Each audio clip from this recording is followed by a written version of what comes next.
Kia ora. Welcome to New Zealand and to the province of Bay of Plenty, and to its two twin cities of Tauranga and Rotorua.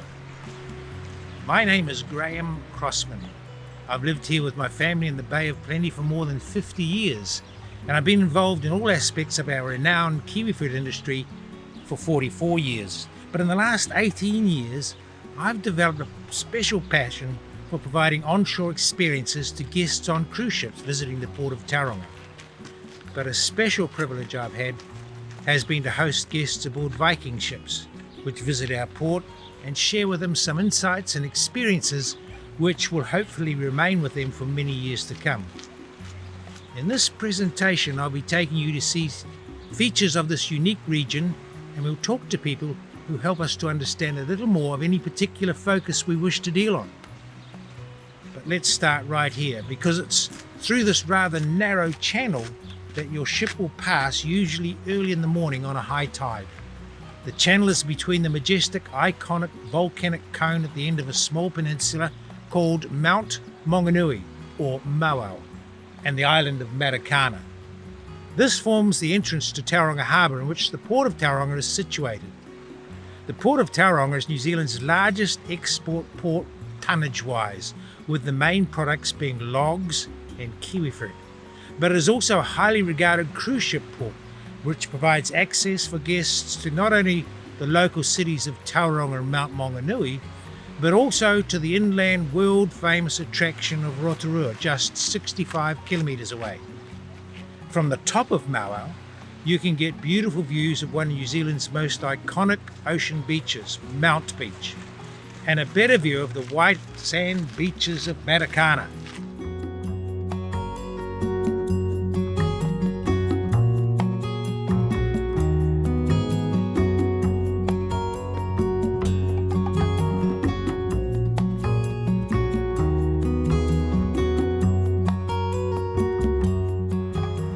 New Zealand is a young country comparatively speaking. It is the most recently inhabited significant island grouping in the world, with our local Maori ancestors having arrived on our shores after sailing south from central Polynesia 700 years ago. We will explore the arrival of Maori in a fleet of ocean-going waka or canoes a little later. Captain James Cook, the famous English explorer, sailed past the coastline in 1769. He didn't make landfall, but as he sailed close to the shoreline, he could see the wisps of smoke from the cooking fires in the Maori villages, the vegetable gardens, the dense, lush green trees and plant growth, and he wrote in his log, "I name this place the Bay of Plenty."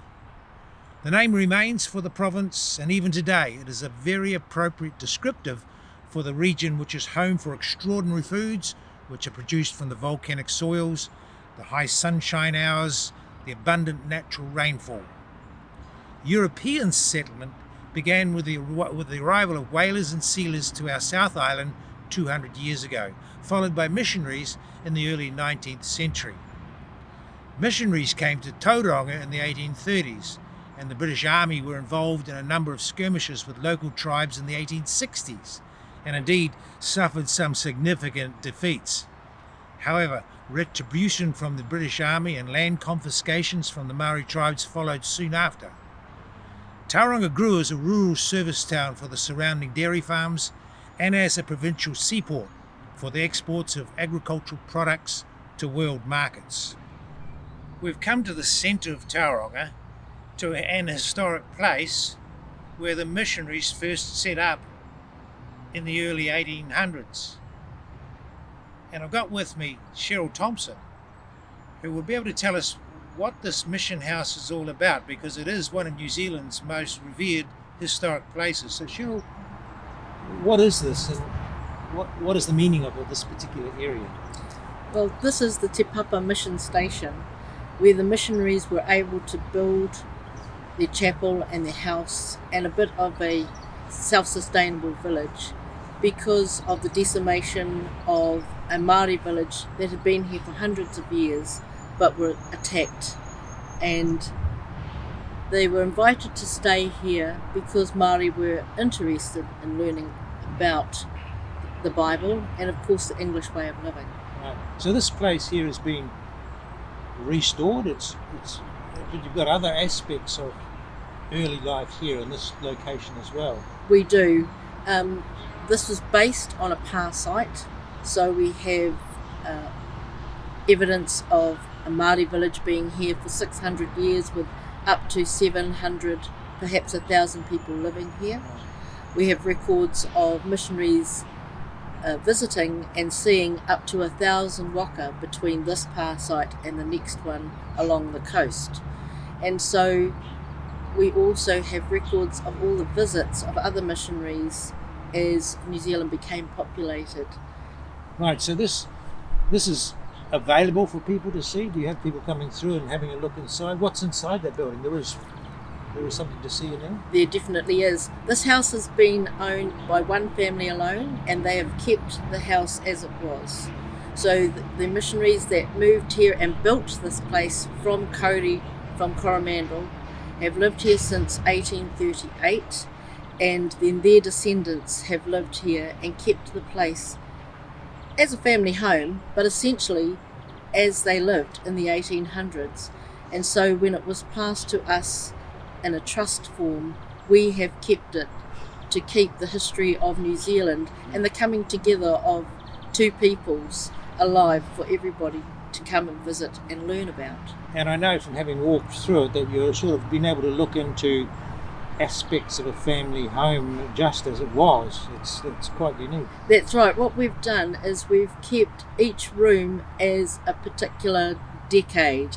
So you can see the dining room as they lived in the 1830s to 1880s, the drawing room from the 1880s to the 1900s, and so on until you see the last family member that lived here till 1991. His room is left as he left it. Well, this is a wonderful place to get a sense of the history of the Tauranga area and New Zealand.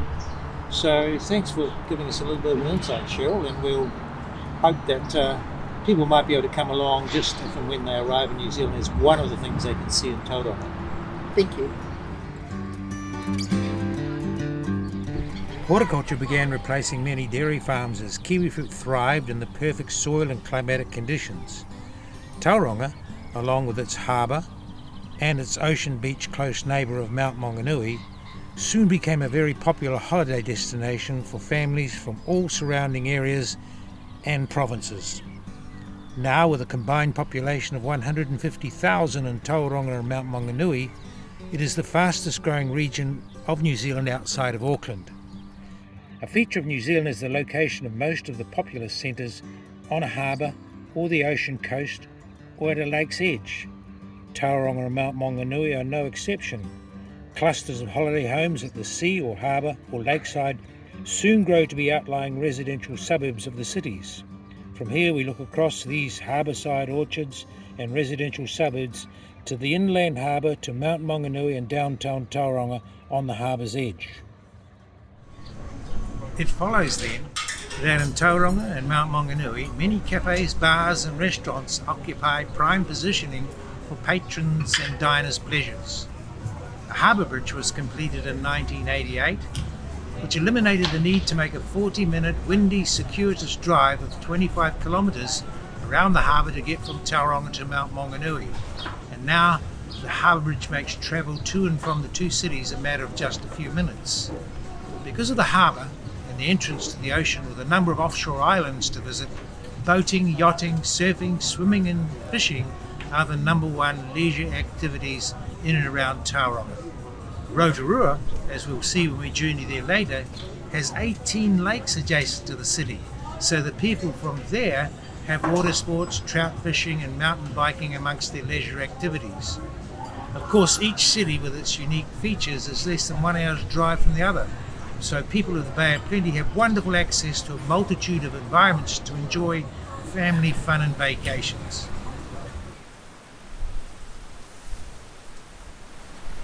I promised earlier that we would look more closely at the arrival of Maori to New Zealand in about 1250 AD, 500 years before Europeans began reaching our shores. Now I've come to the historic seaside village of Maketu. The history of Maketu is very much about Maori history because it could be said that this coast of the Bay of Plenty is the birthplace of Maori civilization in New Zealand. It is said that a fleet of ocean-going canoes set sail from central Polynesia in search of new land 700 years ago. They sailed directly south, and because the coastline of the Bay of Plenty lies at right angles, that's east-west to the voyager's direction of travel, many of these canoes made first landfall here. Indeed, at Maketu, it is believed that one of the lead canoes, Te Arawa, made landfall here and tied to a large rock in the entrance of a small harbour. That anchor rock remains today, we're told. Here at Maketu, we've come to the home of a friend of mine, Maori elder Charles Penny. Kia ora, Charles. Oh, kia ora, Graeme. Welcome. Welcome. Down up here.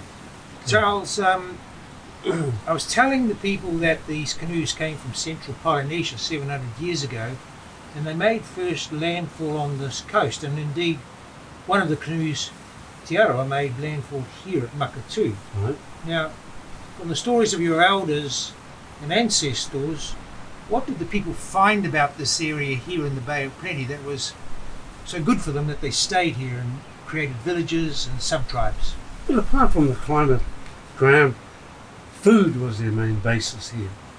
And of course, kumara was one of their main food outlets, I guess, for all the maraes that were in the area. Did they bring some of that food with them on They their did, canoes? yes, they did. Some of the seeds that they brought with them, yes, they did. Right. And I understand also that they went back to get more seeds, etc., so that they could bring out here too. So it was about the soil and the warmer climate that Yes, made absolutely. the vegetables flourish? Yes, absolutely. What about the seafood? Kaimoana was one of their main outlets here. And of course when they were in Hawaii, they never had the same amount of kaimoana like they have here. Right. And they didn't go for it as much. But then they realised the value of what the kaimoana provided for all their maraes. So there are rivers coming out of the Absolutely. hills here and down onto the lowlands and into the sea, and I suppose there was Nutrients in that water. nutrients in the water and some of the fish or eels and some other such things they could feed on. They as fed well. on those. Yes. So indeed, from this area here, they were able to remain, multiply, form sub-tribes off which canoe they came from, Absolutely. and eventually, I guess some of them from these canoes here made their way to Rotorua. It's interesting too, you should talk like that, Graeme, because all the 7 canoes that landed, all landed around the coast. Right. And that was probably because, as we suggested, if you're heading south, you hit the land. Yep. It's this coast that is inviting us sure. to central Polynesia. Yep. So Charles, you've got a wonderful place here, and I guess you're able to look out there every day and wonder about how those people got across the ocean and made landfall here. But of course, we're all very pleased that they did, otherwise we wouldn't have that Maori cultural history that makes up much of the Bay of Plenty. Very commendable. And we don't take it for granted. Yes. When we first came here, one of the things we said, my wife and I, that we would never take this area for granted. No. Well, thank you, Charles, for letting us come and catch up with you. Now, the descendants of the voyagers on each canoe formed smaller family groups which grew in size and became sub-tribes. But all sub-tribes retained the relationship and allegiance to the original forebears aboard the Arawa canoe. That relationship, or whakapapa, as it is called, remains as a very strong societal thread today. Over time, groups from the main tribe began gravitating inland using the rivers as a route. Finding the geothermal activity in the Rotorua area, these groups established communities, taking advantage of the warmth, the cooking and cleaning capability of the hot water, and harvested the abundance of freshwater fish from the lakes. Today, Rotorua and the Maori people who live there have a very long history of involvement in the visitor industry, hosting insights into the geothermal wonderland and sharing their culture through crafts, lifestyle, song and haka. But before I take you to Rotorua, let's take a look at what the rich soils and wonderful climatic conditions here on the coastal strip of the Bay of Plenty can produce by way of nutritious products.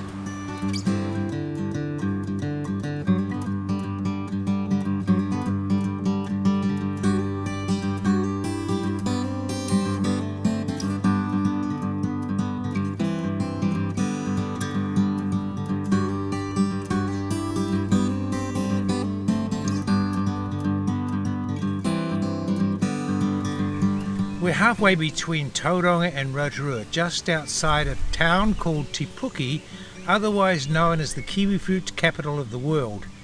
This season, New Zealand will export 600,000 tonnes of green or gold-fleshed kiwifruit to 50 countries around the world. Kiwifruit is regarded as the most nutrient-dense fruit in the world. Very high in vitamin C, more fibre than a cup of bran flakes, and is an excellent source of vitamin E. Kiwifruit are high in potassium, zinc, lutein, and it has an enzyme called actinidin which breaks down protein. Accordingly, kiwifruit has become renowned worldwide for its positive impact on digestive orders, and it provides a wonderful support for excellent bowel health. Kiwifruit is a native plant from the Yangtze Valley in China. It used to be known as the Chinese gooseberry. The first seeds were brought to New Zealand in 1904. New varieties were discovered, and the first exports took place in 1953. The area around Te Puke, between Tauranga and Rotorua, is where the majority of New Zealand's kiwifruit is grown. Here a number of conditions prevail which together produce the highest quality kiwifruit in the world. We have deep, soft volcanic ash soils derived from the eruptions from the volcanoes in the middle of the North Island, only 80 kilometres from here.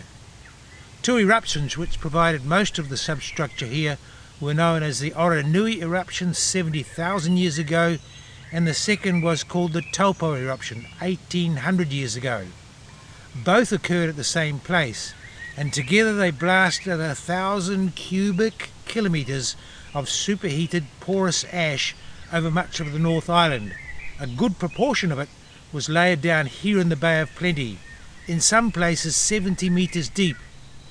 Volcanologists around the world regard the Taupo eruption as the biggest single volcanic event in the world in the last 5,000 years. Kiwifruit thrives in the volcanic ash soils.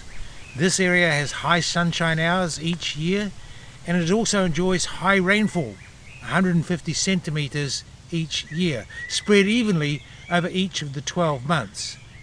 Chilling frosts in winter to invigorate the vines are important for kiwifruit production.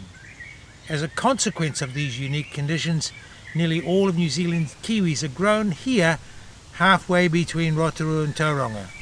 There are 3,000 individually owned orchards, nearly all of which are just separated by tall walls of trees, which are there for wind protection. That's a total planted area of kiwifruit of 12,000 hectares. There are a number of large organisations who help the growers with the production side of growing kiwifruit, the picking, the packing and the cool storage, and they assist the growers throughout the season. So it's a well organised industry. And I have with me today my son Tim, who is a grower services manager for one of the big corporations.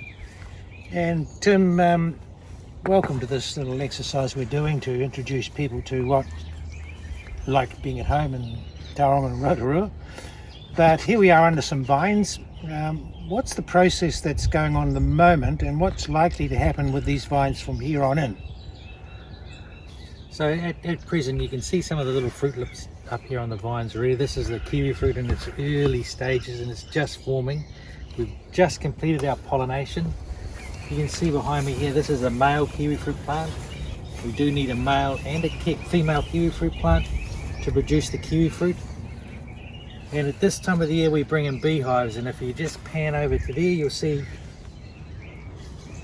this is one of a number of a group of 4 beehives that are placed throughout the orchard. They're brought into the orchard during the night time, placed here for about 2 weeks while the kiwifruit's in flower, and the bees do our pollinating for us. So what happens from here is that these fruit will now grow quite rapidly until about March, where we'll harvest them, and that's the fruit that you normally see about this size. And from there we'll come through and pick it, and of course it's all done by hand picking. So you can imagine standing under here with a bag on, picking the kiwifruit nice and gently into the bag as the pickers move through the orchard. From there we take it straight to the pack house, where we grade the fruit, pack it, cool store it, put it into the trays and send it over to you guys on the other side of the world. So Tim, that sounds like a very labour intensive. Did I hear it right that there could be in the picking season time 20,000 workers that are required at that time of the year, which is March, April, May? How do we get on for getting that many people to do that job for such a short period of time in the year?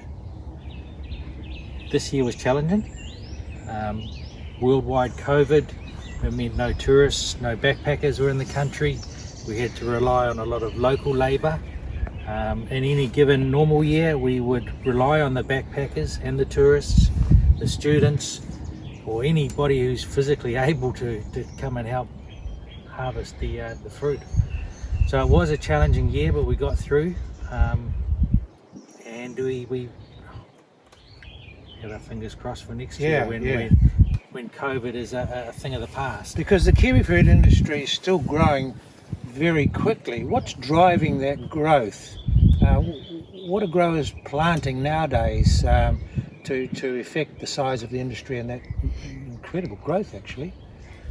The gold variety, and this is the variety that we're standing underneath now, is the predominant driver of the industry at the moment. There are new varieties in the wings, like the red kiwifruit, which is coming into its first year of commercial production this year coming. But it's the gold and it's the returns per hectare that this fruit can generate, which is quite unlike anything else that's grown in New Zealand. So if you're looking at a roughly a hectare of gold kiwifruit, it can return something in the vicinity of $200,000 to $250,000 per hectare. That's a tremendous income, of course, and understandably that's why people are planting the gold. But of course, not anybody can plant kiwifruit, especially the gold, because it's licensed. Our marketing organisation, Zespri, which handles all kiwifruit exports worldwide, issues licenses, and I think they have to pay an enormous sum just to acquire a license. What's the current rate for a license for a hectare of gold? That's right, it was $526,000 for a license per hectare. That's a lot of money, season just gone. And the season fast approaching, we can see that figure will probably increase substantially on that as well. Stands to reason then that the having to pay $550,000 just for a license, that it costs a lot to own and develop an orchard, or if you wanted to buy one that was fully growing, what's the going rate for, say, a gold kiwifruit orchard these days? So a good gold kiwifruit orchard that's producing in the vicinity of about 20,000 trays a hectare, you're now looking at about $1.6 to $2 million per hectare. Per hectare. So you'd need to be getting your $200,000 return to warrant that sort of price you're paying. But it's what's driving the growth of the industry, and it's still expanding. And I guess at the moment, it's probably bringing in close to $3 billion to New Zealand in export earnings, right? That's right. And so with the increase in tonnage that's going to eventuate from this production, it's going to be the dominant industry in this area, driven by these conditions, which are unique in New Zealand and probably globally unique.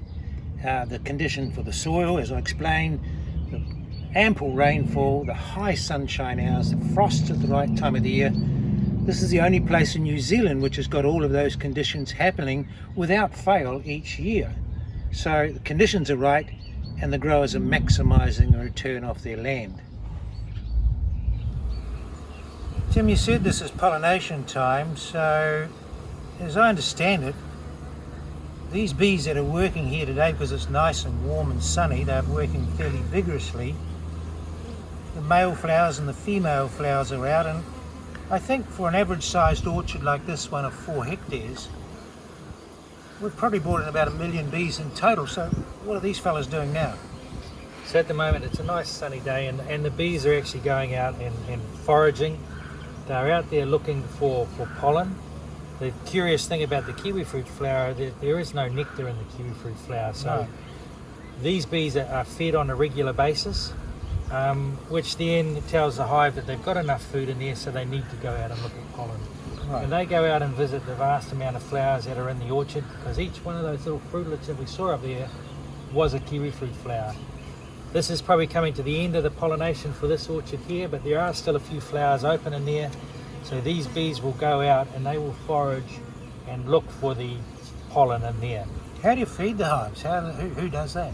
The beekeepers come round and they just remove the top cap off these hives here, and they feed them a solution of sugar and water, basically, Right. to keep the hives going. And that's a signal that they're fed with water, otherwise nectar, which is they're not getting for the flowers. So the next command they get is to go out and hunt for pollen. Hunt for pollen. So they've got enough food, nectar if you like.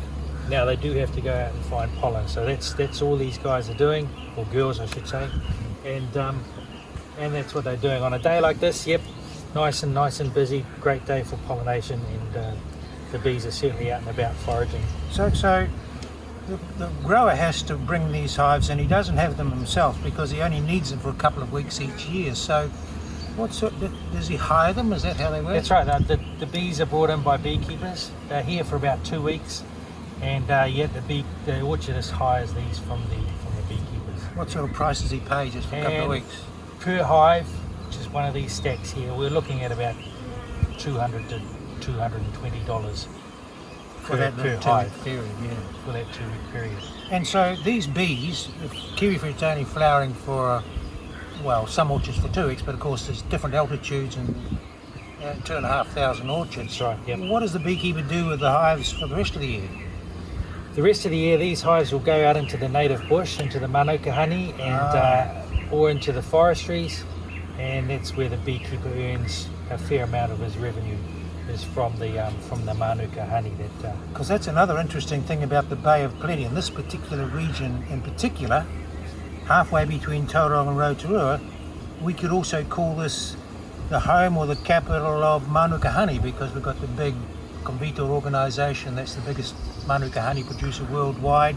That's just more than just a couple of kilometres from here. So there's a tremendous bee industry associated with the kiwifruit and manuka honey, both highly nutritious products. So another signal that this area is very, very abundant and productive. Let's have one last look at these shelter belts here, which characterise the area. So as we drive around the kiwifruit area in this part of the Bay of Plenty, you can't help but notice these huge walls of trees, and they're everywhere.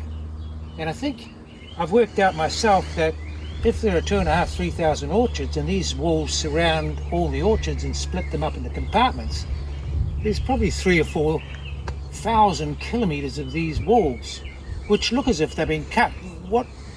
How do they look after them, Tim? Well, these trees here, we call them shelter belts, and their main job is to stop the wind from buffeting these vines, and especially in the growth stage where they are at the moment, kiwifruit vines are very, very brittle. So we plant these trees, they're very fast growing, and they're maintained by an overgrown hedge trimmer who will just drive along and trim these trees. The trees will grow higher, but that's about as high as the hedge trimmer can reach, which is about 10 metres, and he will trim both sides. So that the shelter belt itself is probably only about this wide, and it acts as a very, very good windbreak.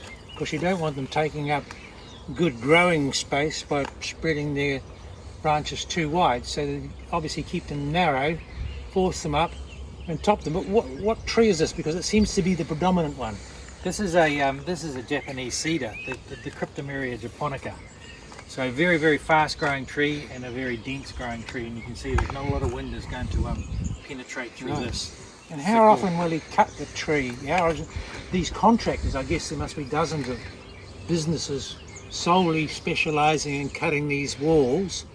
How often do they cut them? Well, that's right, they're continuously cutting, so they come around about once a year and we'll give these trees a bit of a trim. We'll probably get about this much growth in a year or so off these trees here, and then the hedge trimmer will come along and just trim it back nice and neat to keep it all tidy. And what does he do with the cuttings that must drop down here? Must be a lot of cuttings. You can see some remnants down here, but yes, there are a lot of cuttings, and they're just purely mulched back into the ground and used, not so much here, but on the internal shelter belts, just used as an extra fertiliser on the ground. Wind protection, huh? That's good. And you'll see that as you drive around all the orchards, they're broken up into compartments, Even the orchard we've just been in here, we've got some under shelter wind protection in there to stop the wind tunneling underneath the vines. Right. And these ones here will stop the wind buffeting the vines over the top. Because I guess when the kiwi fruit grows and gets to this side, you wouldn't want too much movement. Otherwise, wouldn't the kiwi fruit also bruise or rub and leave marks which would disqualify them for export? Yeah, that's right. And Zespri have very, very high standards for the kiwi fruit that goes overseas. So blemishes on the fruit means we can't send the fruit overseas. So we try and keep the fruit in an environment where it is still all the time, so it can grow without rubbing, without knocking, without marking, or anything that's going to make the fruit look unappealing to the customer overseas.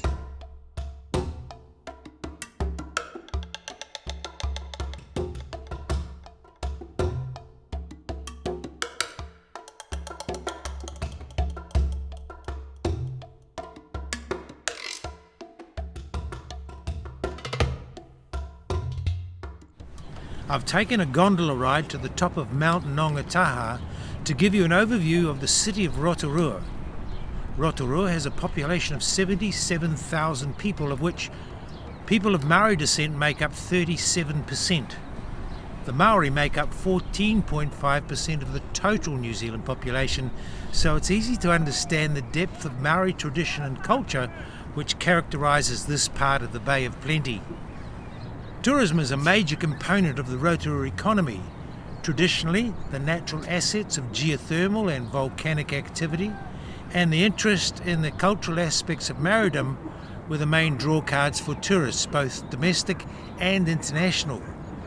More recently, a significant shift towards adventure tourism has seen the emergence of world-class mountain biking trails and courses, various unique rides, air activities, spa experiences, and a plethora of agriculture-related experiences. Rotorua, the city, has been developed and grown on the shores of Lake Rotorua, the largest of 18 lakes in the Rotorua environs. All of the lakes in the Rotorua area have been formed by some form of volcanic activity. Lake Rotorua, which we can see below, is the site of a volcanic crater which has collapsed inward, called a caldera, and filled with water from inflowing streams and rivers to form the lake that it is today. Rotorua is 65 kilometres from Tauranga and 230 kilometres from Auckland. We'll have a look at some of the adventure tourism activities before we meet a Maori local who will chat to us about their wonderful attitude towards hosting visitors. Once we get up to the restaurant and staging area around here, at the top of the gondola lift, we could, if we wish, take an exciting luge ride back down again, or we could take an exhilarating downhill mountain bike run with the pleasure of catching the gondola back up with your bike on board, here to the top. That sounds like my kind of mountain biking.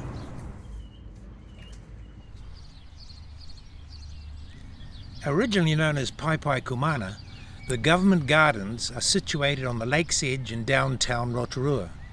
This site is of legendary and historical importance to local Maori people, for here many significant battles have taken place. In the late 1800s, the Maori people gifted 50 acres of this land to the Crown for the benefit of the people of the world. The land was a scrub-covered geothermal area with several therapeutic pools. The scrub was cleared and formal gardens planted. Several large trees remain from those early days, including multi-trunked Japanese firs and an unusual Californian weeping redwood. Realising the opportunity to create a South Pacific spa attraction, in 1908 the New Zealand government opened a large, elaborate bathhouse built in the Elizabethan Tudor style of architecture. Today this magnificent building houses a museum and an award-winning exhibition on the days when people came from all over the world to take the waters. In the early 1930s, a second building, the Blue Baths, was constructed in an ornate Mediterranean style. These were among the first baths in the world to allow both males and females in the same pool. Rather than medicinal, the purpose of the Blue Baths was fun. A chance to socialise in the style of a Hollywood movie star. Fully restored to their original glory, the Blue Baths offer you the chance to relax in heated waters in an architecturally stunning setting.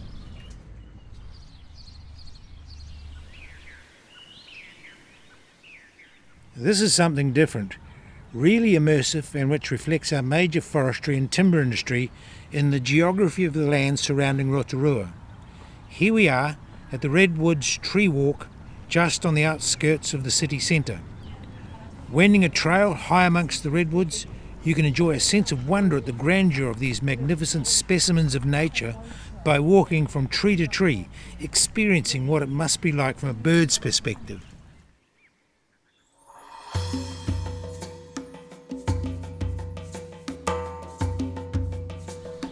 Earlier we've talked about the arrival of the Maori people to New Zealand 700 odd years ago. The best place to understand the complete story of the relationship between the Maori people of this land, or tangata whenua as they are known, is at Te Puya. Te Puya is a location in Rotorua where for 170 years the local Maori have been hosting visitors to witness the geothermal field and the biggest geyser in the southern hemisphere, Pahutu. It's better that I introduce Sean Marsh, one of the custodians here at Te Puya, to explain what Te Puya is all about.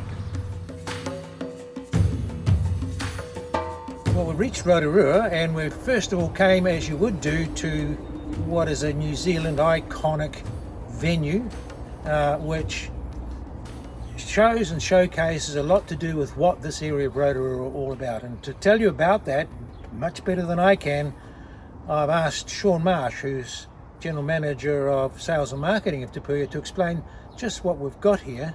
Kia ora, Sean. Kia ora. Tēnā koe. Good to see you again, Graeme. Kia ora. Tuia ki runga, tuia ki raro, tuia ki roto, tuia ki roto. Tanga te pō, ka tangi te ao, ti hei mauri ora. Kia ora koutou, kia ora everybody, welcome. Welcome to Te Puya, yeah, as Graeme mentioned. My name is Sean, I'm one of the whānau, one of the family here at Te Puya. And I think it's my job just to give you an insight, yes, a feel for who we are and what we are. So essentially we are a school, and you'll see that behind me. It's the New Zealand Māori Arts and Crafts Institute.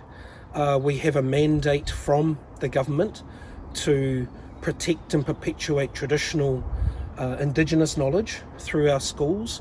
And the way that our model works is that tourism and people coming to visit our site, that contributes directly to our students coming for generations. You know, it's been over 50 years here on site, so we welcome manuhiri, we welcome visitors from Aotearoa, New Zealand, from all over the world. That revenue is then returned and reinvested back into the culture here at New Zealand Māori Arts and Crafts. Yep. So you've got, people can see that, of course, when they come here. They can get immersed in the Māori culture, because this seems to be, if you like, an area where it's kept to its true spirit, I suppose, of what it's about. There's no overly commercial side. I would understand that everything to do with Maori culture kind of is embedded in what you've got here. Absolutely. And it really does come from the fact that we have that responsibility to our own people to protect that knowledge. Right. And so, there is an opportunity for guests to come to Te Puya, come and see the students, engaged in their craft, learning their craft, and at the same time just share in the way that our guides introduce the culture. It's really beautiful because they'll incorporate elements of visual elements in terms of what you can see, parts of their own life story, and also things that are really unique to us, like the maramataka, which is our Māori lunar calendar, and just giving those insights to visitors, and they can understand, I sort of get where they're coming from now. Yeah. So it's a really beautiful introduction to the culture. That's probably the most important side of everything that you do. On the other hand, I guess another thing that's part of nature and is characteristic of this area is the geothermal side. And it seems that here at Te Puya you've got that as part of the experience, and a bit of an understanding that people can get for what is this volcanic geothermal character of Rotorua in the central North Island. And it is the jewel in the crown in terms of why people come here.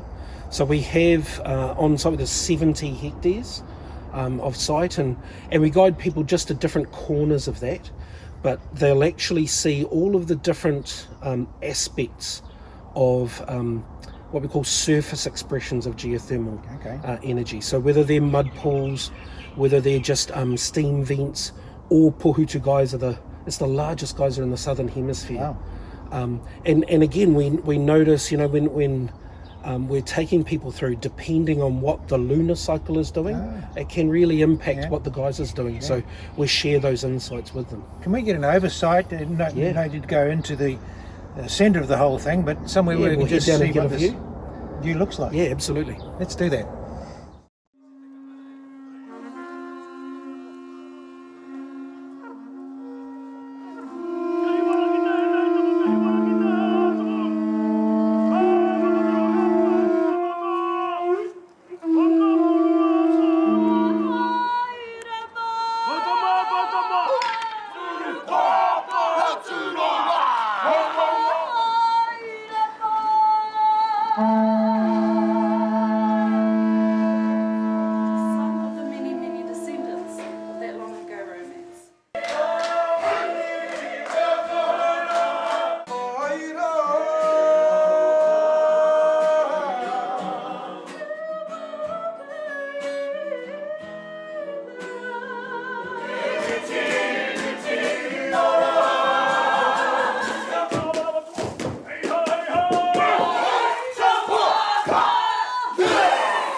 Sean, we're here overlooking some of the geothermal activity, and in the background some of the most famous geyser that, as you mentioned, in this part of the world. But what is this geothermal?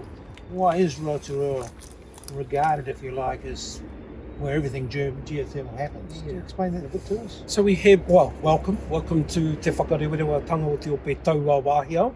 That's the full name of the geothermal valley. And it is sort of one corner of a wider sort of geothermal footpath, or sort of pathway. So we're connected through to the Taupo volcanic zone, but in terms of Rotorua itself, the whole district is the remnants of a ancient volcanic eruption, and it especially here in Whakarewarewa, it's our proximity to the heat. And it's the steam that's coming up, and all of these different geothermal surface expressions that I mentioned earlier really are just heat trying to get to the Earth's surface. And they arrive either in the form of a steam vent, hot water, boiling mud, or the geysers themselves. And then the geysers are incredible because they're this intricate plumbing system that is completely natural. But you can imagine the vast quantities of water that, they're coming up from 2.5-3 kilometres deep. The pressure, the temperature, for it to actually force an eruption, it's unbelievable. What I love about Pohutu, about our geyser field in Pohutu in particular, is you feel it and you hear it before you see it, and it's this beautiful sense of intimacy, and also there's a sense of it's for over 160 years our people have been here guiding manuhiri through this valley, and they know it really intimately. Our guides are second, third, fourth, fifth generation guides. They grew up in this environment, hearing the stories handed down to them, and they notice these things on a daily basis. So yes, and they're renowned throughout the world, many of the famous names. Yeah, absolutely. So it's a very, I think of it as a very special corner of the world, and part of it is those unique geothermal attributes, but also it's the intimacy, how close people can get safely, and in a controlled environment, and just experience these natural wonders. When Pohutu goes, it'll be over there, I take it. Yes. So you can see some sort of minor activity. When when it decides? How often does it happen? And does it happen just naturally? It's once completely a day? natural. It's completely natural. We normally say once an hour, Okay. which is fairly regular, but it can even it can happen as quickly as 45 minutes. And the eruption will generally go for about sort of 10 minutes. And so that gives people time to sort of view the geyser. Yes. But also once it's at full eruption, it's over 20 meters. It's closer to 30 meters in height. For our North American guests, I'd say that'd be 80 to 100 feet, something Yes. like that. But it's just in this natural setting. There's no app, no tap. It's just one of those wonders of nature. So And does it roar? it definitely does. Does it? Yeah, it has a real throaty sort of roar to it. But so many things affect it. The barometric pressure on any given day. As I said before, like the lunar cycle can affect Absolutely. the eruption. So there's just so many natural things that have an impact on it. So in actual fact, it is a natural relief valve. Yeah, absolutely. Letting Yeah, some of the pressure out. absolutely. Otherwise, the Yeah. whole thing might go. And it's been observed that way for generations, for hundreds of years. So when Māori moved inland from particularly Te Aroha Maketu, people, yes. from the landing of the canoes, they came because of the warmth. What other? How else did they use the heat in those days? So the heat was definitely used for cooking and cleaning. Yeah. You can imagine in those times, just having hot water on tap was just such an advantage. Yeah. But also the volcanic soil, so similar to those stretches out on the coast, on the end of the valley here, the natural richness of the volcanic soil made it perfect for gardening and growing. So there was access to the sources of protein in the river, Sure. in the bush, and also growing. So and the lakes, of course, as well. So Because I think I could say, couldn't we, that Rotorua is it ever termed the Maori capital, or but it's certainly a centre of Maori culture. New Zealand's biggest, most intense. yeah, it's I think it's been characterised that way for generations. Yes. But I think there is a better way to describe it is that the local people, mana whenua, haukainga, the local Te Aroha people are there is a very strong sense and obligation to show manaaki, to show real care for their visitors and offer a welcome, because it's, even like our staff today, they are second, third, fourth, fifth generation here at Te Puya. So it's a very strong obligation to maintain that tradition of showing guests care. That's the first premise of manaaki, is that you are secure and that you are safe in our care. And then show hospitality is the second part of it. But it's that to me, being here now at Te Puya, that's my realization. It's much deeper than just being a central population. There's this beautiful sense of obligation that they feel to continue that tradition of showing manaaki to visitors. Wonderful insight, Sean. Thank you for showing us, taking a little of your time, and I know at other times this place is it's one of New Zealand's, as I might have said, most iconic venues for people to see and feel what we're all about and what Māori's all about, and the approach to visitors is feel it right through the whole area, actually, the minute you come over here. So Tēnā koe. tēnā koe. Thanks very much.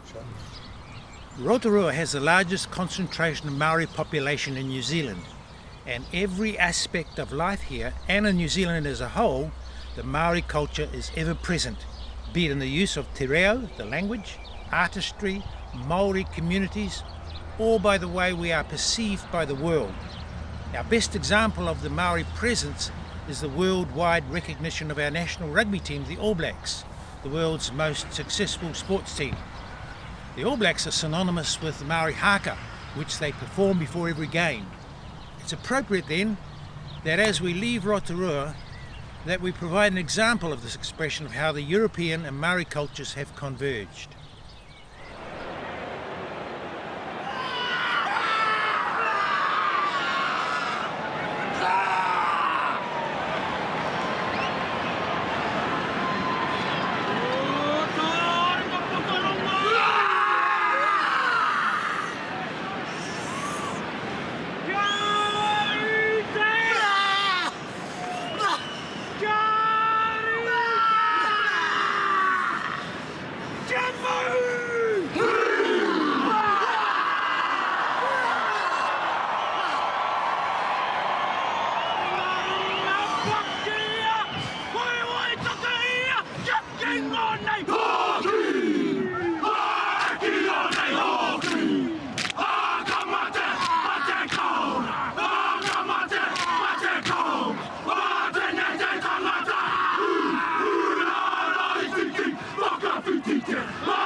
As evening is approaching, we've returned to Tauranga and the port, and to the same entrance to the harbour where the cruise ships sail out and on to the next port of destination on the evening tide. I've enjoyed providing you with some views of Tauranga and Rotorua and telling you a little of what you might be able to see and learn during a visit here, perhaps sometime in the future. Goodbye, or as we say in Māori, haere rā.